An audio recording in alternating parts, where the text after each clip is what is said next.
प्रिय भक्तों, आप सभी को वैशाख मास के कृष्ण पक्ष की एकादशी यानी वरूथिनी एकादशी की ढेरों शुभकामनाएं। नमस्कार और स्वागत है आपका एक और नई वीडियो में। आज हम जानेंगे आने वाली उस विशेष एकादशी के बारे में जिसे बहुत ही शुभ और फलदायी माना जाता है। ऐसा कहा गया है कि वरूथिनी एकादशी का व्रत करने से व्यक्ति के जीवन की नकारात्मकता दूर हो सकती है। यदि कोई महिला या पुरुष अपने जीवन में परेशानियों से जूझ रहा है, भाग्य साथ नहीं दे रहा या बार बार बाधाएं आ रही हैं, तो इस एकादशी का व्रत उनके लिए लाभकारी हो सकता है। जिन लोगों को संतान प्राप्ति में दिक्कत हो रही है या जीवन में कोई पुरानी अड़चन बार बार सामने आ रही है, उनके लिए भी यह व्रत विशेष फल देने वाला माना गया है। एकादशी का प्रभाव बहुत शुभ माना गया है।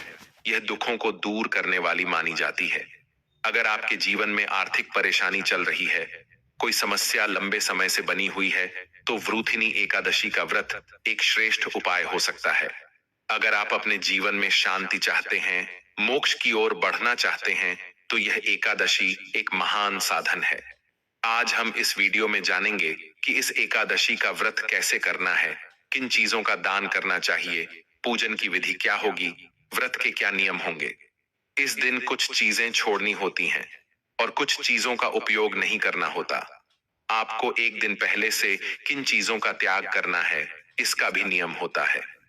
यह व्रत किस दिन करना है, इसका शुभ मुहूर्त क्या रहेगा, पूजा का समय क्या होगा, ये सब हम आपको बताएंगे। हम जो भी जानकारी देते हैं वह पंचांग और पुराणों के आधार पर होती है। कौन सा व्रत किस प्रकार करना है, त्योहार कैसे मनाना है, पूजा कैसे करनी है, शुभ मुहूर्त क्या है, ये सब हम आपको विस्तार से बताते हैं। यदि आप इस प्रकार की लाभदायक जानकारी पाना चाहते हैं, सब्सक्राइब करें। जानकारी शुरू करने से पहले आपसे एक छोटा सा निवेदन है कि अगर यह वीडियो आपको थोड़ा भी उपयोगी लगे तो कृपया इसे एक बार लाइक जरूर कर दें। आपका एक लाइक हमारे लिए बहुत महत्व रखता है।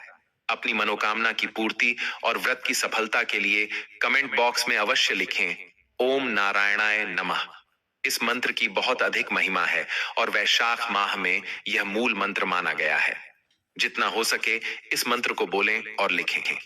को जल दें तब भी ओम नारायणाय नमः बोलें। पीपल को जल दें तब भी यही बोलें। स्नान करें, पूजन करें, हर काम में इसी मंत्र का उच्चारण करें। कमेंट करें तो उसमें भी ओम नारायणाय नमः लिखें। जितना अधिक आप इस मंत्र को बोलेंगे और लिखेंगे, आपको इस पूरे वैशाख माह में 1000 गुना पुण्य प्राप्त होगा। ये बात पद्म पुराण में भी बताई गई है। हमने आपको इस विषय पर पहले भी विस्तृत जानकारी दी थी कि इस मंत्र की महिमा कितनी महान है। तो चलिए अब जानकारी शुरू करते हैं। बात करते हैं आने वाली एकादशी के बारे में। ये पहली यानी कृष्ण पक्ष की एकादशी होगी और इसका नाम है वरूथिनी एकादशी। यह एक ऐसी एकादशी है जो आपके जीवन से दुर्भाग्य को दूर कर सकती है। अगर हम पुराणों की बात करें तो उसमें जिस एकादशी का सबसे अधिक वर्णन मिलता है वह यही वरूथिनी एकादशी है। इसे दुनिया की सबसे अधिक पुण्य देने वाली एकादशी बताया गया है। पुराणों में बताया गया है कि सबसे बड़ा दान कन्यादान होता है। हमारे सनातन धर्म में कन्यादान को सबसे श्रेष्ठ माना गया है। इसके द्वारा देवता, इंसान और पितर तीनों को तृप्त किया जा सकता है। इसलिए इसे महादान कहा गया है। आप जानकर हैरान होंगे कि वरूथिनी एकादशी का व्रत करने से 1000 कन्यादान के बराबर फल मिलता है। जितना पुण्य अनुदान और कन्यादान से मिलता है, उतना ही पुण्य इस एक व्रत से मिल सकता है। मैं आपसे कहूंगा कि एकादशी के दिन व्रत करें, भगवान की पूजा करें, कथा सुने और व्रत को पूरी विधि से निभाएं। यह व्रत न केवल आपके इस जीवन की परेशानियों को दूर करेगा, बल्कि परलोक में भी मददगार होगा। यह व्रत केवल मरने के बाद काम नहीं आता, बल्कि इस दुनिया में भी इसका असर देखने को मिलता है। अगर आप विधि पूर्वक व्रत करेंगे तो आपका सौभाग्य जागेगा। जीवन की जो भी समस्याएं हैं, आर्थिक, शारीरिक, मानसिक, घर का क्लेश, लड़ाई झगड़े, कामकाज की दिक्कत, व्यापार या नौकरी की परेशानी, इन सब का समाधान इस व्रत में छिपा है। इस व्रत को पूरी श्रद्धा, विधि और नियमों के अनुसार करना चाहिए। इस वरूथिनी एकादशी के कुछ नियम दूसरी एकादशियों से अलग होते हैं। ये नियम आपको बताए जाएंगे। मैं खुद से कुछ नहीं जोड़ रहा हूँ। जो बातें पुराणों में लिखी हैं वही आप तक पहुंचा रहा हूँ। अब बात करते हैं कि इस एकादशी की पूजा कैसे करनी है, इसके नियम क्या रहेंगे और यह व्रत कब करना है। जो लोग व्रत करना चाहते हैं उन्हें दशमी तिथि से ही कुछ चीजें छोड़ देनी चाहिए, जैसे कांसे के बर्तन में भोजन नहीं करना चाहिए। यह नियम व्रत के एक दिन पहले ही लागू हो जाता है। मांस आदि का सेवन तो बिल्कुल भी नहीं करना चाहिए। इसके अलावा मसूर की दाल, चने की दाल, हरी सब्जियां, चना और गोंडे का साग नहीं खाना चाहिए। मधु यानी शहद का भी प्रयोग नहीं करना चाहिए।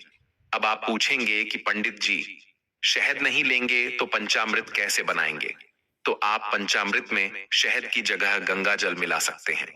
दूसरी बात यह है कि दशमी तिथि को दूसरे का अन्न नहीं खाना चाहिए और 2 बार भोजन भी नहीं करना चाहिए। उस दिन केवल एक बार भोजन करें और दोपहर के बाद कुछ भी न खाएं। और स्त्री संयोग यानी ब्रह्मचर्य का पालन भी आपको व्रत से एक दिन पहले ही शुरू कर देना चाहिए। ये जरूरी नियम है जिसका पालन वरूथिनी एकादशी के व्रत में करना चाहिए। अब व्रत वाले दिन की बात करें तो इस दिन पान नहीं खाना चाहिए। अगर किसी को पान, गुटखा या तंबाकू खाने की आदत है तो उसे व्रत में इनसे पूरी तरह बचना चाहिए, क्योंकि यह व्रत को खराब कर देते हैं। दातून भी नहीं करना चाहिए। जो टूथपेस्ट या मंजन हम रोज इस्तेमाल करते हैं उसमें नमक या केमिकल होता है, इसलिए यह भी नहीं करना चाहिए। दूसरों की बुराई नहीं करनी चाहिए, किसी की चुगली नहीं करनी चाहिए और बुरे लोगों से बात तक नहीं करनी चाहिए। व्रत में क्रोध नहीं करना चाहिए और झूठ नहीं बोलना चाहिए। अगर भोजन की बात करें तो इस दिन सिर्फ फल खाना चाहिए। तेल, मसाले और नमक, ये तीनों चीजें पूरी तरह से त्यागनी चाहिए। ये वो चीजें हैं जिन्हें व्रत में नहीं लेना चाहिए। दशमी तिथि से ही इनका सेवन बंद कर देना चाहिए और एकादशी के दिन तो बिल्कुल भी नहीं। अब बात करते हैं एकादशी व्रत के पूजन की। व्रत वाले दिन व्यक्ति को सूरज निकलने से पहले उठ जाना चाहिए और अगर हो सके तो स्नान जरूर करना चाहिए। खासकर वैशाख माह में स्नान का बहुत बड़ा महत्व है। वैशाख महीने के स्नान का पुण्य इतना अधिक है कि यह कार्तिक स्नान से भी 1000 गुना ज्यादा बताया गया है, लेकिन बहुत कम लोग इसके बारे में जानते हैं। इसका कारण भगवान विष्णु का एक वचन है जो उन्होंने यमराज को दिया था। उन्होंने कहा था कि वैशाख मास का पुण्य साल के सभी महीनों में सबसे श्रेष्ठ है। अगर कोई कार्तिक मास को सबसे बड़ा मानता है तो वह गलत फहमी में है। हमने एक वीडियो में पद्म पुराण से इसका पूरा वर्णन निकाला है, जिसमें भगवान विष्णु खुद वैशाख माह की महिमा बताते हैं। लेकिन कलयुग में इस मास की जानकारी लोगों को बहुत कम है, इसलिए इसके बारे में जागरूकता नहीं है। अगर आपने इस वीडियो के जरिए इस महिमा को समझ लिया तो फिर आप इस मास को छोड़ नहीं पाएंगे। वैशाख मास में स्नान और दान का जो महत्व है वह अनमोल है। कहा गया है कि जब लोग इस मास में स्नान करने लगे तो यमराज खुद डर गए थे, क्योंकि जब पृथ्वी के लोग इस माह में स्नान करके पुण्य कमाने लगे तो नरक खाली होने लगा। यमलोक में कोई पापी नहीं मिल रहा था, क्योंकि लोग पाप धोकर मुक्त हो रहे थे। यमराज दुखी होकर भगवान विष्णु के पास पहुंचे और बोले, प्रभु, आपने ऐसा मास बना दिया है कि जो 7 पीढ़ियों से मेरे यहाँ पाप भोग रहे थे वे भी स्नान करके मुक्त हो गए। मेरा काम तो बंद ही हो गया। ये बहुत ही रोचक प्रसंग है, इसको अवश्य सुनिएगा। तो एकादशी वाले दिन आपको सूर्योदय से पहले उठ जाना है। उठने के बाद स्नान आदि करके सबसे पहले पूजा स्थान की सफाई करें और फिर वहां पूजा का सारा सामान इकट्ठा कर लें। अब आसन लगाकर बैठ जाइए। अब बात करते हैं कि पूजा में कौन कौन सी सामग्री चाहिए। ध्यान से नोट कर लीजिए, भगवान श्री हरि विष्णु की कोई प्रतिमा या तस्वीर होनी चाहिए, खासकर उनके माधव स्वरूप की। अगर आपके पास यह तस्वीर या मूर्ति हो तो बहुत अच्छा रहेगा, क्योंकि दोनों ही एकादशियों पर माधव रूप की पूजा की जाती है। इसके अलावा आपको चाहिए एक चौकी, पीला कपड़ा, रोली, मोली, पान, सुपारी, लौंग, इलायची, अगरबत्ती, फूलों की माला, कुछ खुले फूल, एक चित्र या जानू और तांबे का लोटा। पंचामृत के लिए चाहिए कच्चा दूध, दही, घी, शहद और शक्कर। लेकिन एकादशी व्रत में शहद वर्जित है, इसलिए उसकी जगह आप गंगा जल का प्रयोग करें। सारी सामग्री पहले से ही एकत्र कर लें। अब तांबे का एक साफ लौटा लें, उसे पहले बच्चों से मांझवाएं और उसमें पहले गंगा जल भरें, फिर शुद्ध जल डालें। अब पूजा के लिए आसन लगाकर बैठ जाइए। पूजा की शुरुआत करने से पहले एक फूल लेकर उसे सारी सामग्री और पूजा स्थान पर रखें। इससे स्थान और सामग्री दोनों पवित्र हो जाएंगे। फिर जल के छींटे दें और मंत्र बोलें, जिससे पवित्रीकरण हो जाएगा। अब भगवान को विराजमान करने से पहले अपने हाथ पैर धो लें। सीधे हाथ से थोड़ा जल लेकर हाथ धो लीजिए और फिर भगवान की स्थापना कीजिए। चौकी पर पीला वस्त्र बिछाइए। फिर भगवान की तस्वीर या मूर्ति को वहां स्थापित कीजिए। स्थापना करते समय भाव से प्रार्थना कीजिए कि हे प्रभु, हे परमात्मा, हम आपको सादर आमंत्रित करते हैं। कृपया हमारे यहाँ पधारिए और इस पूजा में विराजमान हो जाइए। अब भगवान की तस्वीर को आसन देकर स्थापित कर दीजिए। जिनके पास चौकी नहीं है, वे साफ सुथरी जगह पर भी भगवान की स्थापना कर सकते हैं। यदि किसी के पास कच्चा मकान है, तब भी वहां सफाई करके भाव से भगवान को स्थापित किया जा सकता है। भगवान को भाव चाहिए, स्थान नहीं। यदि आप सच्चे मन से पूजा करते हैं, तो चाहे सोने की चौकी हो या धरती हो, दोनों एक समान मानी जाती हैं। स्थापना के बाद दीपक सामने रखें। घी का दीपक जलाएं और उसके नीचे भी एक छोटा सा आसन जरूर रखें। दीपक को कभी सीधे धरती पर नहीं रखते, उसके नीचे आसन जरूर देना चाहिए। और धूप रखिएगा। अब आपको दीपक जलाना है और धूप भी जलाकर रखनी है। फिर व्रत का संकल्प लीजिए। संकल्प लेने के लिए अपने सीधे हाथ में जल लीजिए, साथ में एक सिक्का दक्षिणा के रूप में रखें। अब 3 बार बोलिए, ओम श्री विष्णु, ओम श्री विष्णु, ओम श्री विष्णु। अब आप अपना नाम, अपना गोत्र, जिस स्थान पर आप बैठे हैं उसका मकान नंबर, क्षेत्र का नाम और शहर का नाम लीजिए। फिर बोलिए कि वैशाख मास की कृष्ण पक्ष की एकादशी के पुण्य तिथि पर मैं दीर्घायु, आरोग्य, सौभाग्य, सुख और संपत्ति की प्राप्ति के लिए एकादशी व्रत का संकल्प करता हूँ। यह संकल्प भगवान विष्णु के चरणों में अर्पित करता हूँ। फिर हाथ जोड़कर भगवान को प्रणाम कीजिए। अब भगवान का पूजन शुरू करें।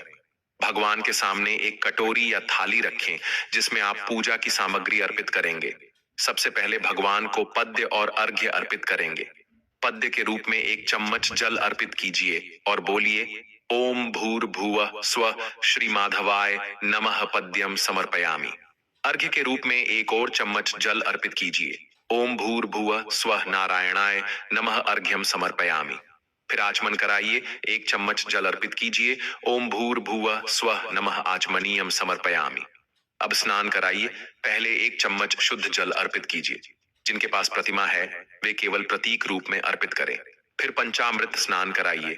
कच्चा दूध, दही, घी, गंगा जल और शक्कर मिलाकर पंचामृत तैयार करें और बोलिए, ओम भूर्भुवः स्वः श्रीमाधवाय नमः पंचामृत स्नानम समर्पयामि। इसके बाद एक बार फिर से शुद्ध जल से स्नान कराइए।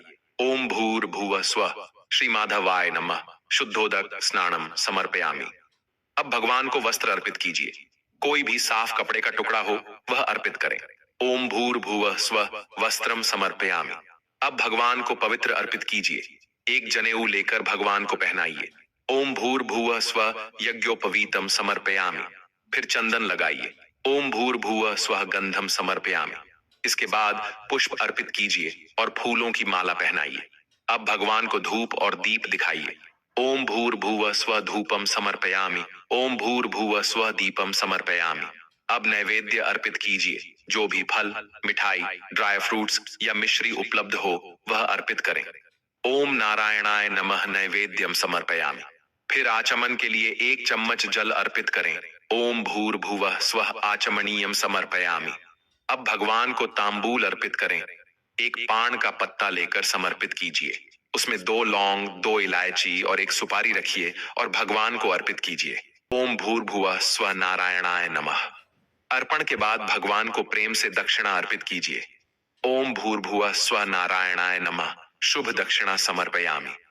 अब हाथ जोड़कर भगवान को नमस्कार कीजिए और प्रार्थना कीजिए, हे परमेश्वर, आज हमने एकादशी का यह पूजन किया है और हम व्रत कर रहे हैं। कृपया इस पूजा को स्वीकार करें और हमें व्रत को पूरी श्रद्धा से करने की शक्ति दें। अब आपको कथा सुननी है। हर एकादशी की अलग अलग कथा होती है, इसलिए सही कथा सुनना जरूरी है। एकादशी का महत्व और उसकी कथा जब आप YouTube पर सुने तो ध्यान रखें कि YouTube पर कई चैनल किसी भी कथा को किसी भी नाम से चला देते हैं, इसलिए सही चैनल चुनें और सही कथा ही सुने। जिस चैनल पर आप यह वीडियो देख रहे हैं, इस चैनल पर वेद, पुराण, पंचांग के अनुसार सही कथाएं सुनाई जाती हैं, जो नियमों के अनुसार होती हैं। तो सही कथा सुनने के लिए इस चैनल को जरूर सब्सक्राइब कीजिए। अगर आप नए हैं तो बेल आइकन भी दबाइए ताकि सभी वीडियो आप तक पहुंच सकें। बेल आइकन दबाए बिना वीडियो मिस हो सकते हैं। साथ ही एकादशी के दिन विष्णु सहस्त्र नाम, नारायण कवच और कथा ये तीनों जरूर सुने। ये हर एकादशी को अपलोड किए जाते हैं। इनका लाभ उठाइए, फिर भगवान की आरती कीजिए और दिन को नियमों के अनुसार बिताइए। नियमों में बताया गया है कि व्रत के दिन में नहीं सोना चाहिए। पारण वाले दिन सूर्योदय से पहले उठिए, स्नान करके स्वच्छ वस्त्र पहनिए और पारण की पूजा कीजिए। पारण की पूजा के बाद पुष्पांजलि दीजिए, जो क्षमा प्रार्थना होती है। यह किसी भी व्रत की सफलता के लिए बहुत जरूरी होती है। भगवान को पारण का भोग लगाइए, ब्राह्मण को दान दीजिए और फिर व्रत का विधिवत पालन कीजिए। यहाँ आपको बता दें कि अब व्रत कब करना है और पारण कब करना है। एकादशी तिथि शुरू हो रही है 23 अप्रैल को शाम 4:45 से और यह 24 अप्रैल को दोपहर 2:32 तक चलेगी। पंचांग के अनुसार व्रत 24 अप्रैल को रखा जाएगा। यह दिन गुरुवार का होगा, क्योंकि एकादशी सूर्य के मुख से है और दोपहर 2:32 के बाद द्वादशी भी आ जाएगी, तो यह द्वादशी युक्त एकादशी व्रत बन जाएगा। इसलिए आपको व्रत 24 अप्रैल को करना है। पूजन का शुभ समय ब्रह्म मुहूर्त में रहेगा, सुबह 4:30 से 5:15 तक। इसके बाद प्रातः संध्या का समय 5:45 से 6:15 तक। 7:30 तक भी बहुत अच्छा रहेगा। इसके अलावा आप सुबह 8 बजे से 11 बजे तक भी पूजन कर सकते हैं। दोपहर 1:30 से 3 बजे के बीच पूजा नहीं करनी चाहिए, क्योंकि गुरुवार को इस समय राहु काल होता है। राहु काल में किसी भी प्रकार की पूजा शुरू नहीं करनी चाहिए। अब बात करते हैं पारण की। पारण का मूल नियम यह है कि पारण द्वादशी तिथि में सूर्योदय के बाद करना चाहिए, लेकिन द्वादशी शुरू होने के बाद पहले 5:30 में नहीं करना चाहिए, क्योंकि वह समय परिभाषा का माना गया है। यह नियम जरूर पालन करें। इन नियमों को ध्यान में रखते हुए पारण का सबसे अच्छा और जल्दी का समय बनता है 25 अप्रैल को सुबह 5:68 से 8:21 तक। इस समय में पारण करना बहुत शुभ और कल्याणकारी रहेगा। अगर आपको एकादशी से जुड़ी यह जानकारी थोड़ी भी अच्छी लगी हो तो कृपया लाइक जरूर कीजिए। आपका एक लाइक हमारे लिए बहुत मायने रखता है और हमारी टीम का मनोबल बढ़ाता है, जिससे हम और मेहनत से ऐसी जानकारी आप तक पहुंचा सके।